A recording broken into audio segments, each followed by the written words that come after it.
February 20th, 1944, over Brunswick, Germany. 12:15 hours. Technical Sergeant Robert Johnson, 22, sat in the ball turret of a B-24 Liberator named Liberty Belle.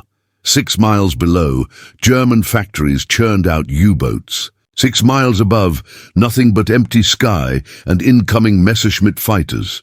Johnson counted 12 Bf-109s forming up for attack. His ball turret held 2 50-caliber machine guns. Above him, the top turret had 2 more.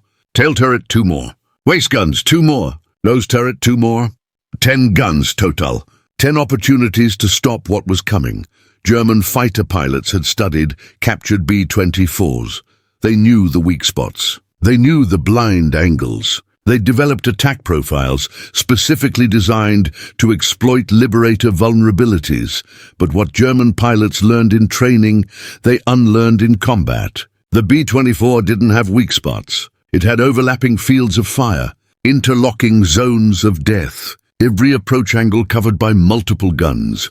Luftwaffe intelligence called it the Flying Fortress's ugly cousin. Harder to shoot down, more guns, better turret design. When German pilots pressed their attacks, they entered a sphere of 50-caliber fire that few survived.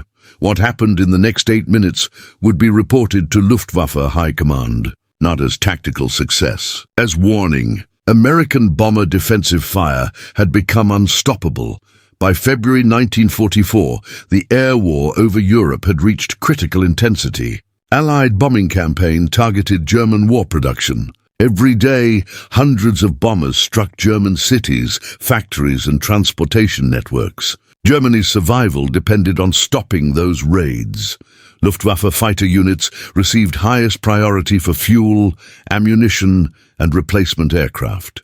German fighters were technically excellent. Bf-109s and FW-190s could outperform any Allied fighter in specific aspects. German pilots included many veterans with hundreds of combat missions, but they faced a problem they couldn't solve. American heavy bombers had evolved into flying fortresses bristling with defensive armament. The B-17 Flying Fortress earned its name, but the B-24 Liberator, produced in greater numbers, carried even more defensive firepower. The B-24J model, standard by late 1943, mounted 10 50-caliber Browning M2 machine guns, 2 in-powered nose turret, 2 in-powered top turret, 2 in-powered ball turret, 2 in-powered tail turret, 2 manually operated waist guns. Each gun fired 800 rounds per minute. Effective range 1,200 yards. 10 guns meant 8,000 rounds per minute of combined fire. A B-24 formation of 36 aircraft mounted 360 guns, nearly 300,000 rounds per minute. German fighters, attacking that formation, flew into metal storm that defied comprehension. Consolidated Aircraft Corporation designed the B-24 in 1939. The Army Air Corps wanted a bomber with longer range and higher speed than the B-17. Consolidated engineers created aircraft around the Davis wing. High aspect ratio, low drag. The design gave the Liberator speed and range advantages over the B-17, but defensive armament presented challenges. The B-24's fuselage was narrower than the B-17's, less room for gun positions. Consolidated engineers had to design turret systems that maximized firepower while minimizing weight and drag. The solution was electrically powered turrets. Consolidated, Sperry, and Emerson corporations developed turret designs specifically for the B-24. Each turret was compact, reliable, and deadly. The ball turret, manufactured by Sperry, represented engineering marvel. Spherical housing, 2 guns, optical gun sight, all retractable into fuselage during takeoff and landing. Technical Sergeant Johnson trained on the ball turret at gunnery school in Nevada. 6 weeks of intensive training, how to enter the cramped sphere, how to operate the hydraulic system, how to track fast-moving targets, how to lead the target correctly, how to clear jams, how to conserve ammunition. The ball turret was most dangerous position on the bomber, suspended below the fuselage in plexiglass and aluminum sphere. No armor protection, no escape hatch. If the landing gear failed, the ball turret gunner would be crushed on landing. If the aircraft ditched at sea, the gunner couldn't escape the sinking turret, but it was also most effective position. The ball turret covered the bomber's vulnerable belly. German fighters attacking from below flew directly into ball turret's field of fire. Johnson's guns could traverse 360 degrees, elevate from straight down to straight up. No blind spots within the turret's hemisphere. Johnson's first mission was December 1943. Target Bremen. The mission briefing explained German fighter tactics. Frontal attacks from 12 o'clock high. Diving attacks from 6 o'clock high. Fast slashing passes. Fire from 400 yards. Break away at 200 yards. Don't give gunners time to track. The briefing was accurate. Over Bremen, Bf-109s attacked from multiple directions. Johnson tracked a fighter diving from 5 o'clock low. Led the target. Fired a 3-second burst. 50 rounds. The fighter's left wing exploded. It rolled inverted and fell away trailing smoke. Johnson's first victory. But he barely had time to register it. Another fighter attacked from 8 o'clock low. Johnson rotated the turret. Fired again. Missed. The fighter's cannon rounds ripped through the bomber's fuselage. Johnson felt the impacts. The bomber shuddered, but kept flying. That mission taught Johnson the fundamental truth about bomber defense. Numbers mattered. One B-24 was vulnerable. A formation of 36 B-24s was nearly invincible. Interlocking fields of fire. Multiple gunners tracking each attacking fighter. Nowhere to hide. German pilots learned the same lesson.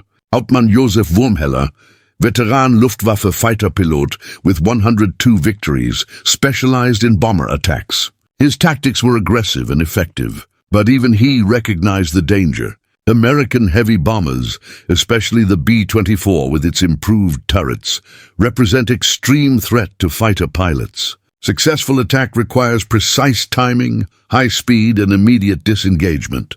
Extended engagement means death. Wurmheller's assessment was based on hard experience. He had shot down multiple B-24s.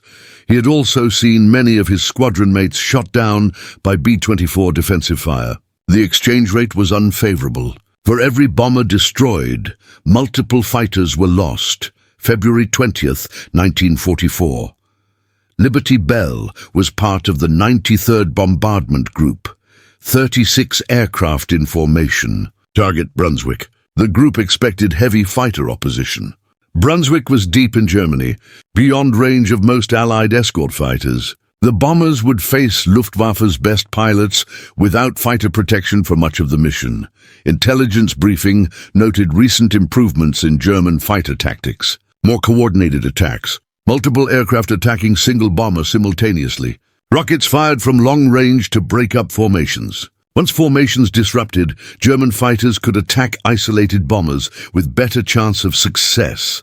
The briefing also covered the B-24's defensive capabilities. 10 guns per aircraft, 360 guns in formation, overlapping fields of fire, each gunner's responsibility to protect adjacent aircraft as well as his own. The formation's defensive firepower was its greatest strength. At 11:45 hours, approaching Brunswick, radar detected multiple bogies. German fighters were scrambling to intercept. Within minutes, Liberty Belle's crew spotted them. Bf-109s and FW-190s. At least 40 aircraft. They formed up at distance, preparing to attack. Johnson rotated his turret, scanning the sky below and behind. His oxygen mask fed him cold air. His heated suit fought the -40-degree temperature. 6 miles up, the air was thin and deadly cold. But the cold helped Johnson focus. Fear and cold both sharpened his attention. The German fighters attacked. Multiple aircraft diving from high altitude, fast, very fast. 500 miles per hour. Each fighter selected a target. Close to 400 yards. Fired. The sky filled with tracers. Johnson saw a Bf-109 rolling into dive toward Liberty Belle. He rotated the turret, put the gun sight's pipper on the fighter, led the target. The Bf-109 grew larger in his sight. Johnson waited. Let it close. 300 yards. 250 yards. He pressed the firing button. Both 50 caliber guns fired. The ball turret shook with recoil. Spent brass ejected into collection bags. The Bf-109 flew through Johnson's tracer stream.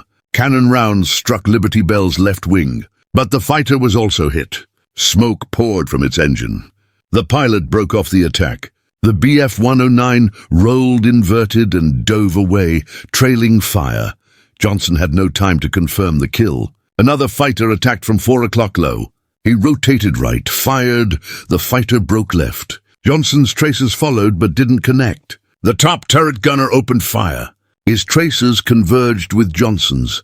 The fighter flew through combined fire from 2 turrets. Pieces flew off its fuselage. It snap-rolled and fell out of formation.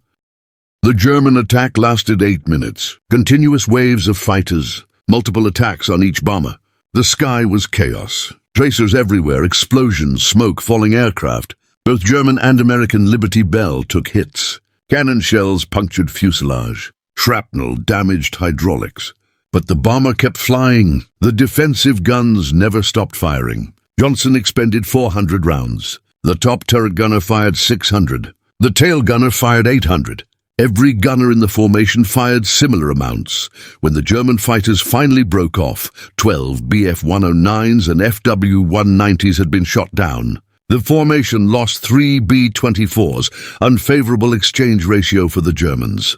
Each bomber carried 10 men. Each fighter carried 1 pilot. Germany couldn't afford to trade pilots at that rate. Post-mission debriefing analyzed the engagement. The interlocking fields of fire had proven decisive. German fighters attacking 1 bomber were engaged by multiple gunners from multiple aircraft. The concentrated defensive fire forced German pilots to break off attacks prematurely.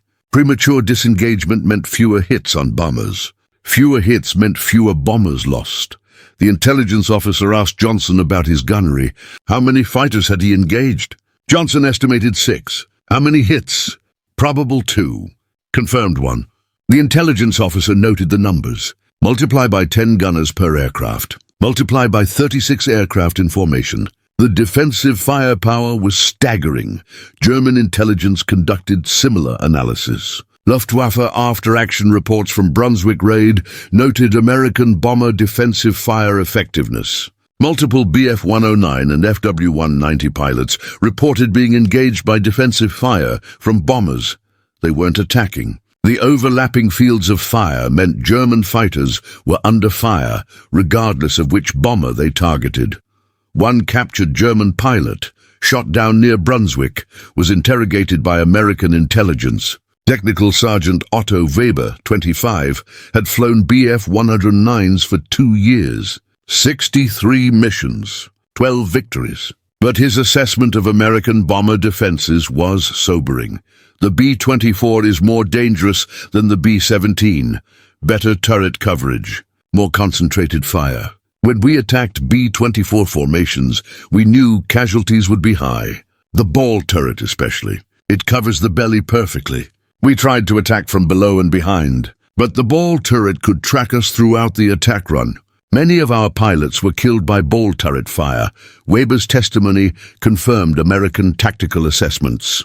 The ball turret was key defensive position. Its ability to cover the lower hemisphere meant German fighters couldn't exploit the traditional weak spot of earlier bombers.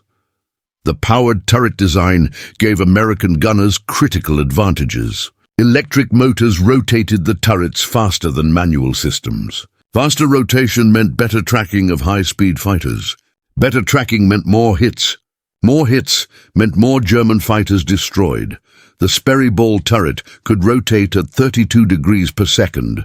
That was faster than a diving Bf-109 could cross the gunner's field of view. The gunner could track the target throughout the attack. German fighters couldn't outmaneuver the turret's tracking speed. March 1944, Luftwaffe High Command issued tactical directive to all fighter units. The directive analyzed American bomber defensive capabilities and recommended counter-tactics. The document was captured after the war. Its assessment of the B-24 was revealing. American B-24 bomber presents significant challenge to fighter operations. Defensive armament consists of 10 50 caliber machine guns in powered turrets and flexible mounts. Effective combined range exceeds 1,000 meters. Rate of fire approximately 8,000 rounds per minute per aircraft. Formation defensive fire creates zone of destruction that inflicts unacceptable casualties on attacking fighters. Recommended tactics: attack from maximum range with rockets or cannon. Avoid prolonged exposure to defensive fire. If possible, attack from frontal quarter where fewer defensive guns can engage. Do not attack from below where ball turret provides optimal coverage. If formation integrity is broken and isolated bombers can be engaged, concentrate attacks on single aircraft with multiple fighters, simultaneously to overwhelm defensive fire. That directive represented German recognition that American bomber defenses had achieved tactical superiority. The Luftwaffe was advising pilots to avoid extended engagements with B-24 formations. When possible, don't attack at all. When necessary, attack quickly from maximum range and disengage immediately. The psychological impact was significant. German fighter pilots trained to be aggressive were being told to be cautious, to avoid combat when possible. That defensive mindset undermined German effectiveness. Technical Sergeant Johnson flew 35 missions. He shot down 3 confirmed German fighters, damaged 6 more. He survived being hit by German fire 7 times. Liberty Belle limped home with battle damage on 12 missions. But the bomber and crew always made it back. Johnson attributed survival to the defensive guns. We knew we weren't helpless. We had firepower, good firepower. When Germans attacked, we shot back hard. They couldn't just line us up and shoot us down. They had to fight through our defensive fire. That made them hesitant. Hesitation in air combat means death. We killed a lot of hesitant German pilots. Post-war analysis of American bombing campaign examined defensive firepower effectiveness. Statistical studies compared B-17 and B-24 loss rates. The studies found that B-24s, despite being more numerous and thus more frequently targeted, had similar or better survival rates compared to B-17s. The B-24s' defensive armament configuration was credited as major factor. The 10-gun configuration provided better coverage than earlier 8-gun B-24 models. The powered nose turret, added to later B-24 models, eliminated the frontal vulnerability that German fighters had exploited in earlier versions. With powered turrets covering nose, top, bottom and tail, the B-24 had no blind spots. German documents captured after the war revealed Luftwaffe fighter pilot training evolution. Early war training emphasized aggressive attack tactics. By late 1944, training incorporated extensive discussion of bomber defensive fire. Pilots were taught to respect American gunners, to avoid certain attack angles, to disengage at first sign of defensive hits. One training document, dated September 1944, included specific warnings about the B-24. The American Liberator bomber's ball turret is extremely dangerous. It provides complete lower hemisphere coverage. Pilots must avoid attacks from below. If attacked from below is necessary, use maximum speed and attack angle to minimize exposure time. That warning reflected hard lessons learned. Too many German pilots had died attacking from below, flying directly into ball turret fire. The Luftwaffe couldn't afford to lose experienced pilots to preventable tactics. Technical Sergeant Johnson rotated home in June 1944. 35 missions completed. By 8th Air Force policy, that meant his combat tour was done. He returned to the States, trained new ball turret gunners, taught them what he'd learned over Germany. His primary lesson was simple. The ball turret isn't safest position, but its most important position. You cover the belly. Without you, the bomber is vulnerable from below. German pilots know that. If you're doing your job, they'll avoid attacking from below. That forces them to attack from other angles. Angles covered by other gunners. Your presence makes the entire defensive system work. Johnson's teaching became doctrine. Ball turret gunners were emphasized in training. The position got the best gunners, the most aggressive. The ones who wouldn't freeze when fighters attacked at 500 miles per hour. By war's end, B-24s had flown over 200,000 combat sorties in Europe. They dropped over 450,000 tons of bombs. But they also destroyed over 2,500 German fighters through defensive fire. That number exceeded many Allied fighter squadrons' victory totals. The bombers weren't just delivering bombs. They were killing German fighters.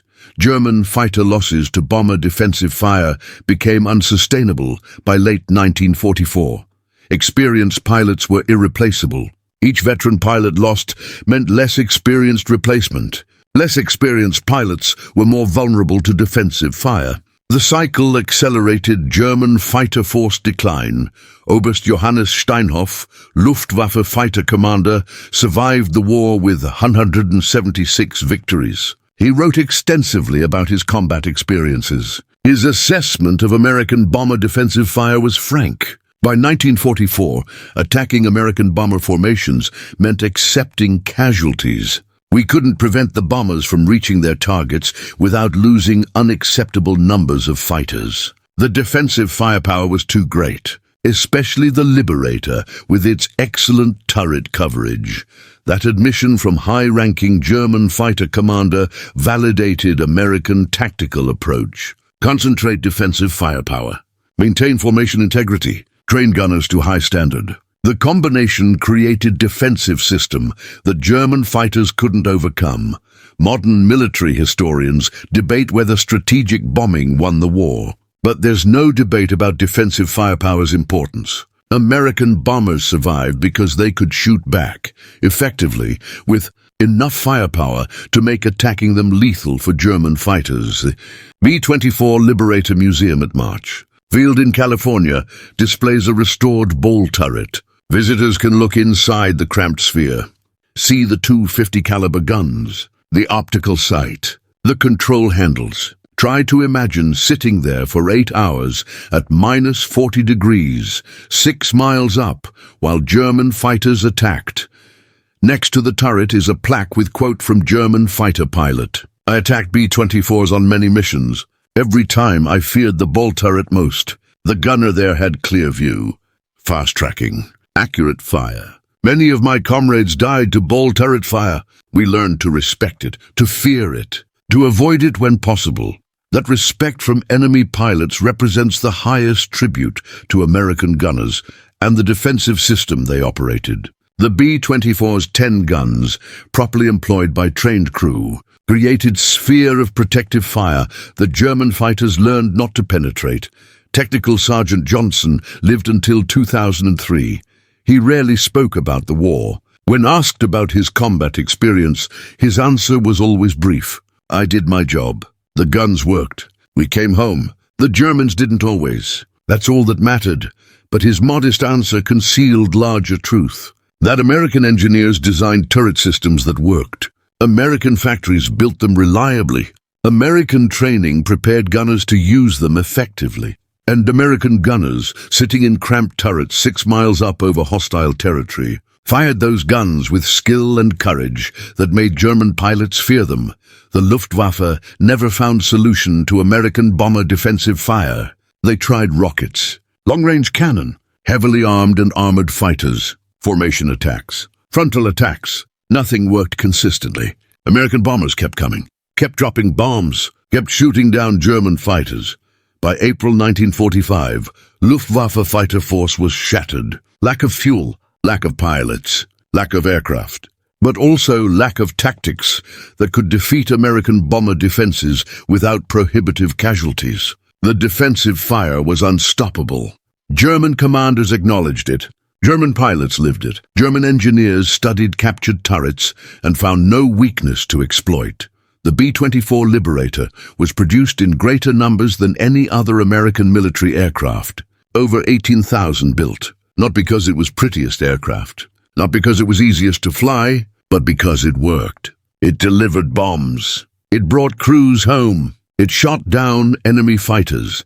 Those 10 50 caliber machine guns in their powered turrets made the difference between successful missions and catastrophic losses. Luftwaffe engineers tested captured B-24s, analyzed the turret systems, tried to develop counter-tactics. Their conclusion, documented in captured reports: American defensive fire system is tactically effective and cannot be defeated with current fighter aircraft and weapons. recommend development of new fighter types specifically designed to attack from beyond defensive gun range. Those new fighters never materialized in meaningful numbers. The war ended before Germany could field them, and the B-24 continued flying missions, its 10 guns bristling, its formation defensive fire unstoppable. Luftwaffe fighters learned to give the formations respect, or they learned nothing at all, because dead pilots don't file after-action reports. Technical Sergeant Johnson's ball turret, serial number 42-51226, sits in museum climate control today. The guns are silent, the turret stationary, but it represents thousands of young Americans who climbed into those spheres, manned those guns, and fired back when German fighters attacked, who gave Allied bombers the defensive firepower that made strategic bombing campaign possible. Luftwaffe engineers examined American defensive fire. Then they admitted what their pilots had learned through deadly experience. American defensive fire was unstoppable, not because of any single advantage, but because of integrated system that covered every approach angle with concentrated 50 caliber fire. The B-24 Liberator's 10 guns, when multiplied across 36 aircraft formations, created killing zone that German fighters couldn't survive. In the end, American bombers didn't just deliver bombs. They delivered message. Attack us and you'll pay. Every approach, every angle, covered by guns, manned by gunners who won't miss. The Luftwaffe received that message in fragments of shot-down fighters, in casualty reports that couldn't be replaced, in tactical directives that admitted defeat. The B-24's defensive fire wasn't just effective. It was, as German intelligence finally admitted, unstoppable.